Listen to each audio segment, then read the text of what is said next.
Det her er min funktionsforståelseslydfil, Olivia Brandt Sørensen, til min emneopgave. Opgave 1. Hvad er funktionsforståelse? Forklar med egne ord, hvilke elementer, der indgår i en funktion. Herunder forskellen på afhængige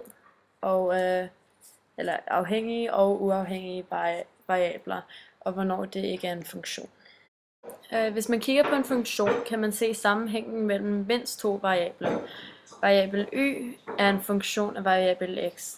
Variabel y kan både skrives som y og som f parentes x. Der findes både uafhængige variabler og afhængige variabler. Variablen y er den afhængige variabel, derfor afhænger den af variabel x, der ofte kaldes den uafhængige variabel. Som vist i grafen, så er den afhængige variabel vist på y-aksen, den vertikale, og den uafhængige variabel x-aksen, den horisontale. Et eksempel på en afhængig variabel y er tiden, det tager at lave pomfritter i ovnen, imens et eksempel på den uafhængige variabel x for eksempel er varmen af ovnen. På denne måde er tiden afhængig af varmen af den ovn, man bruger. Det er meget vigtigt også at bemærke, at afhængigheden vist på akserne på grafen gælder ikke på samme måde med pris- og efterspørgselsfunktioner, som man bruger i matematikøkonomi, for at vise, hvad der sker med prisen og efterspørgelsen, når de går op og ned.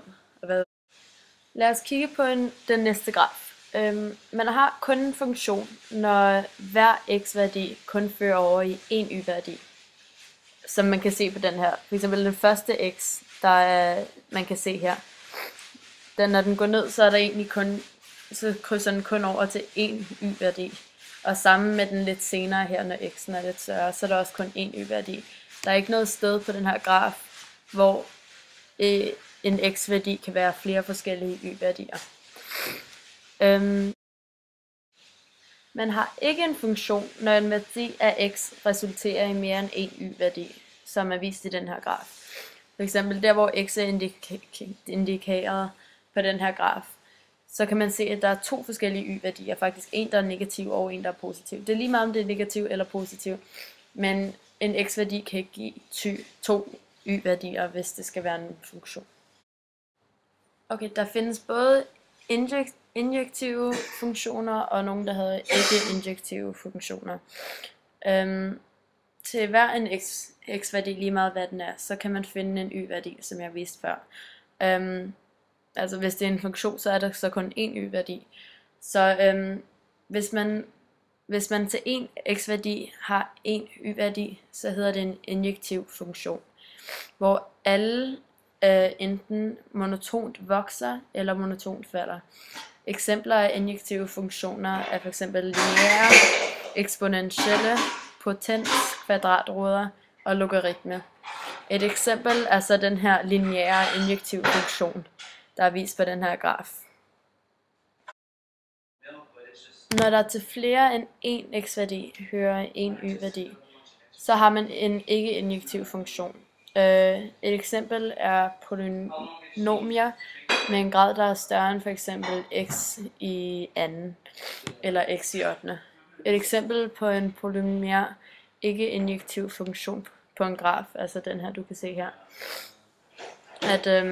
at flere forskellige x-værdier kan give den samme y-værdi. Det kunne fx være, som der også var i i-bogen, var der et eksempel på en taxatur, hvor både x-værdien fx, hvis x-værdien var kilometer, man havde rejst. Hvis x-værdien var 5 og x-værdien var 10, så kunne det være, at på y-aksen, y-værdien, som var prisen på taxaturen, kunne være 200, lige meget hvor mange, om det var 5 km eller 10 km, fordi det kan være, der er noget med, at hvis man kun rejser 10 km, så koster det 200, og så går det først op bagefter.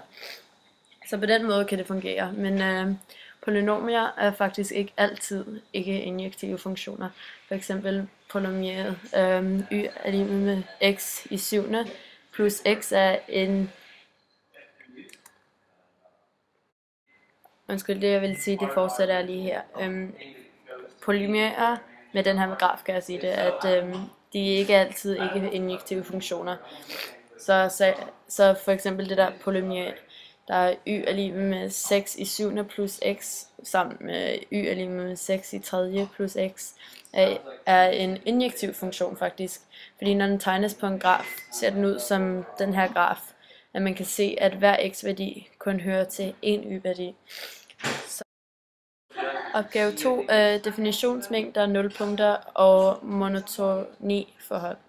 Vælg selv 4 eksempler for hver dagen, du kan beskrive som en funktion.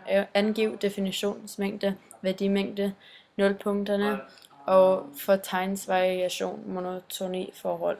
For disse eksempler forklar, hvordan du er kommet frem til resultaterne. Et eksempel, jeg havde fundet på, var replikationen af celler i for eksempel en lille bakke eller i et eller andet, hvor man kan teste det. Definitionsmængden af det, som også kan være bare x eller dm, parentes f, er tid, fordi det er det, der afgør, hvor meget tid cellerne har haft til at replicere.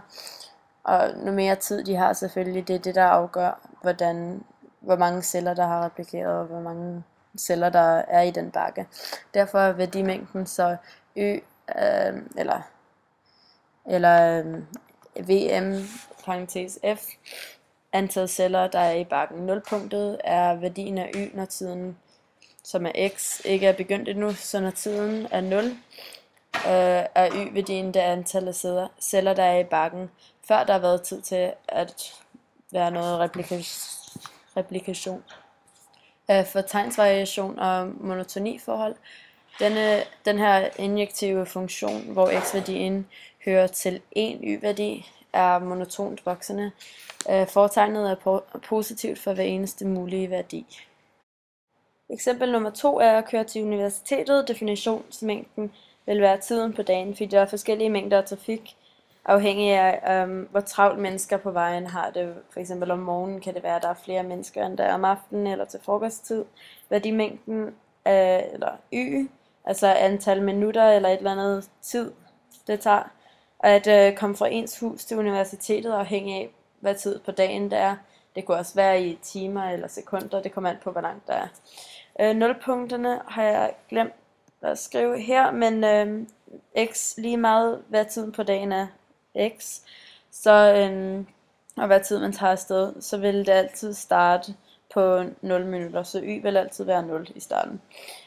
Og for fortegnsvariation og monotoniforhold, alle y-værdier vil altid være positive, fordi den tid det kan tage at komme på ens universitet, kan kun være fra 0 til positiv infinity næsten. Okay, så ikke infinity, men et positivt tal. Det kan ikke tage minus eller negativ 5 sekunder at komme på universitetet. Så derfor vil den altid være positiv. Det her eksempel er ikke injektiv, fordi at den tid det tager at komme i skole vokser og falder i løbet af dagen. Derfor kan flere x-værdier resultere i det samme. Det tredje eksempel er for eksempel at koge et æg. Definitionsmængden er temperaturen, eller kunne være temperaturen af vandet, man koger det i, og det kunne for eksempel være målt i Celsius. Fordi det her, det vil påvirke tiden, det tager at koge ægget. Værdimængden er den tid, det tager at koge ægget, som er afhængig af x-variablen, og som er temperaturen af vandet. Fordi hvis x-variablen er højere, hvis temperaturen er varmere, så kan det være, at y-værdien er lavere. Nulpunktet, det laveste punkt, sker når tiden er 0, for eksempel minutter eller sekunder, og temperaturen er den, som er hældet op i gryden. Så det kan være, at du hælder noget vand op, der er 20 grader, så vil det være nulpunktet. Kom an på temperaturen af vandet fra starten. Fortegnsvariation og monotoniforhold. Temperaturen af vandet vil altid være positiv, når man koger et æg. Når temperaturen stiger, falder tiden. Det vil tage at koge et æg sikkert, men det vil også altid være positivt lige meget hvad. Det kan ikke tage negativ tid at koge et æg. Eksempel nummer 4 er metroturen. Definition. Mængden er de antal zoner, man rejser i metroen. Værdimængden kan være prisen af turen, der er afhængig af de antal zoner, man rejser i. Nulpunkterne, når x er 0, så når de antal zoner, man har rejst, er 0, så er y også 0, fordi det ikke har kostet noget. Selvfølgelig, hvis man ikke rejser, så koster det ikke noget. Så det starter på 0-punktet er x, hvor x er 0 og y er 0. Fortegnsvariation og monotoniforhold. Prisen af rejsen, som er y-værdien, vil altid være 0 eller positiv. Selvfølgelig kan den ikke være negativ. Funktionen er injektiv som en x, fordi en x-værdi hører til en y-værdi. Og den er monotont voksende, så man kunne vise på et graf, hvor den bliver ved med at gå op.